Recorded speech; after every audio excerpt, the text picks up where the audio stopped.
hope you know that anytime God is about to raise a deliverer in a home, what he does first is that he begins to anoint them. As soon as a droplet of that oil comes upon the forehead of a man, suddenly the beast of every soul that have been lying down calmly, sleeping in a corner of the room, will suddenly awake. Some of you notice when you began to pray, when you were never serious with God, things were going fine. There were no attacks coming towards your direction. But as soon as you began to pray, as soon as you began to fast, as soon as your hunger for God increased, suddenly things just turned upside down. A strange wind began to visit you by the night. Let me tell you what happened. There is a oil that came upon Saul that is coming upon you. And the witches in your family, the witches in your territory, the witches in the street, the witches in the community, what they are saying among themselves, what is this that is come upon the head of Deborah? We told this oil is only meant for the prophet. We told the oil is only meant for men of God. Why is this same oil coming upon this young lady? The oil that reveals the hideout of the enemy. A question that dances among them. They'll begin to look at themselves, confused. Why is the oil coming upon this hair? Is she also among the prophetess? Is you also among the prophet? We know this kind of oil. Was this not the mantle that came upon Babalola? Why is you upon this young man? Hey, a question that baffles them.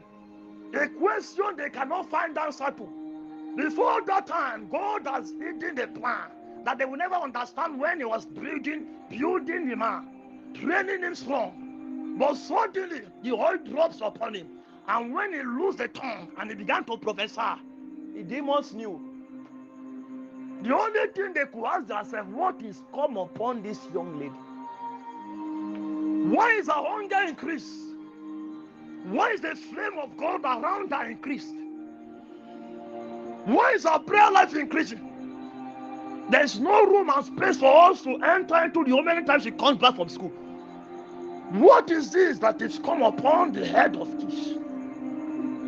Why is it that since when she came back home, we cannot penetrate through the walls of the family? Some of you, when you go back home, the hand of God became so strong upon the ceiling of the family. Not because of the night vigil your parents were doing. They have been doing the night vigil before you came there. But as soon as you came there, the hand of God visited them. Just because of your presence. So what baffles the witches and wizards here? That why is it that when she entered, we could not operate again?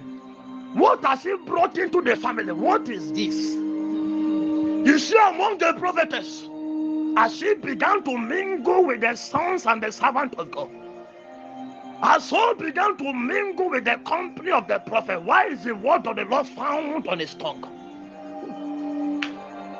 Some of you now, your consistency in prayers, your consistency in seeking God is baffling and confusing wishes. The powers that have dwelt in your family for long, they are confused now. The way you are waking up to pray at night is confusing them. The way you are taking your quiet time serious is confusing them. And they're asking themselves now, what is this? This was not how it was before. Why is it that every day is praying now? Why is it that around 9 a.m. is not eating? Why is it that around 12 p.m. is not eating? One time is fasting. No, something has dropped upon his head from the windows of heaven. What is this that is come upon the son of this? We know his father. We know how weak his father is. We know the mother, though a chorister in the fellowship, though a chorister in the church, yet there's no hold upon her. And that was why we oppressed them at our will. But who is this one that is rising from them, that is about to stop our oppression? What is this that is upon her head? Is this not the hold of the Spirit? Is she also among the prophetess? Is she also among the prophet? Oh my God.